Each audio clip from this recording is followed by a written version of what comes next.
You are not your thoughts. What does that mean? I'll be explaining today in this video why you are not your thoughts, and if you're not your thoughts, who you truly are. I know a lot of people are often confused about this topic, but I think it is very important to understand in depth what this quote means. Because once you understand this becomes the foundation of your journey, right? So let's get into it. First of all, you need to understand that you cannot control your thoughts.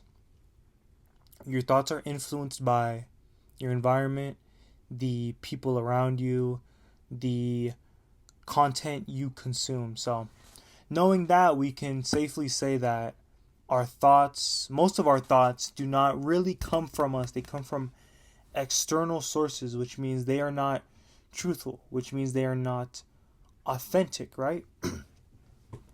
But if you are not aware of this, you often attach to these thoughts. You attach any thought you think of, you immediately take it in as your identity. And usually, on average,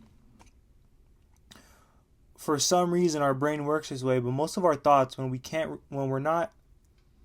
don't understand how our mind works, most of our thoughts are kind of negative. We kind of leech onto negative thoughts and really grasp onto them, even if they came from external sources, right?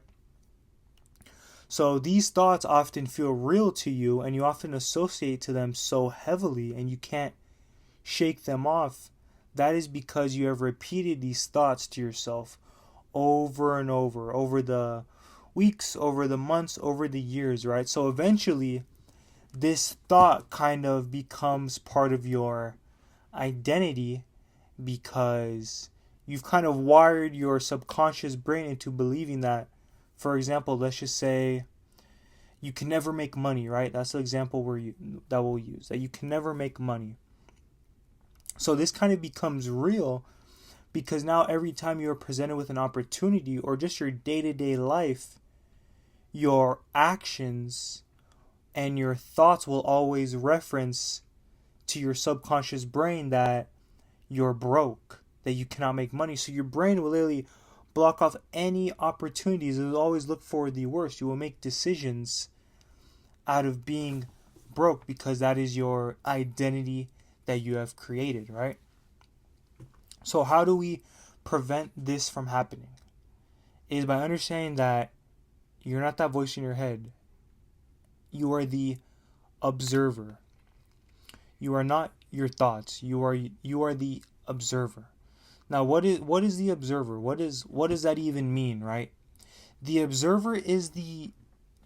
It is you. It is what interacts with all these thoughts. It is what responds to these thoughts. It is what decides to take in information. Imagine this is an analogy. Imagine the sky, right? The observer, aka you are the sky. And the clouds are your thoughts, because your thoughts come and go. Even if you truly believe that you'll never make money and that you'll be broke for the rest of your life, that is a thought, right? But that thought comes and goes because you're not thinking of that thought 24/7. So if you still think that you are your thoughts, then ask yourself, if you truly were, then why aren't you thinking of that 24/7 if you're not your thoughts? You're the observer. You're this guy. It's this thing that is always present, right? And if you don't know what I'm talking about, and if you think that I'm capping or whatever, what I want you to do is try to just meditate for like 10 minutes, right? If your mind races, then that's okay. That's normal.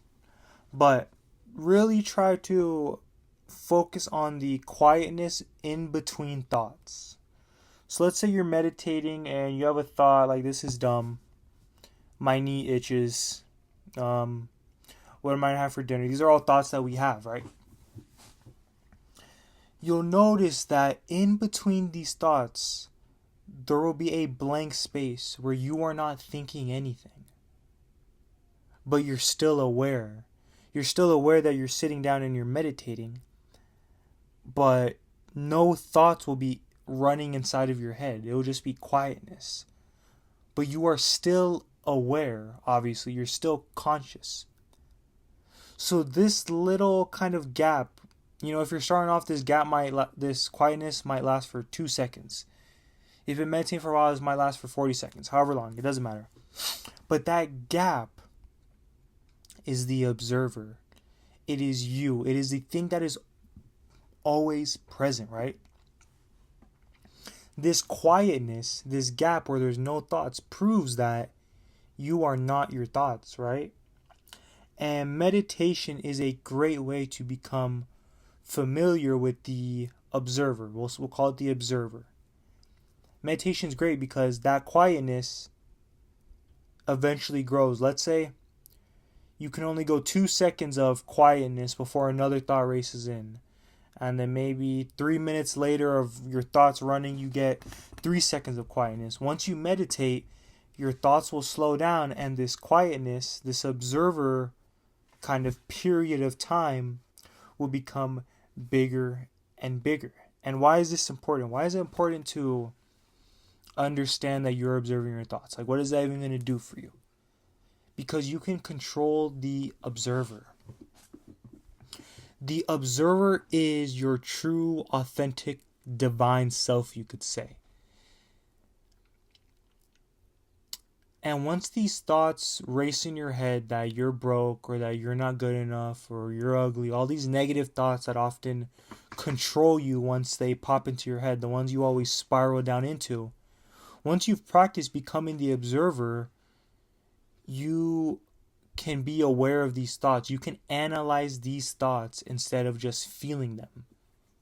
You can really break down these thoughts. It's kind of, the observer is kind of you could say like a scientist almost. Instead of feeling the thoughts and attaching to them and getting all emotional once these thoughts pop up, you can just look at these thoughts that you feel and that you're hearing from a very analytical through an analytical lens, you could say. So, once you understand this, you can now ask these thoughts questions. You can observe these thoughts now. You're able to detach from these thoughts. So how should you even observe, right? Let's say there's a thought you don't like, right? Just ask it, why does this thought make me feel this way? When this thought pops up, why do I just dwell in it? Why do I ruminate over this thought? Where did this thought even come from? Why does this thought make me angry? Why does this thought make me sad? Why does this thought keep persisting in my life? Ask it questions, right? And this is a practice because there's still things that I do that I realize that I just kind of let control me, right? Like thoughts that aren't productive to my life. And that's kind of my subconscious brain, and that's me still need to practice being the observer. Because if there's thoughts that just run your life unconsciously, that means you are not aware. That means your kind of observer part of you is kind of like weak because it cannot identify why these thoughts are coming in. It cannot identify why these thoughts are controlling your actions, right?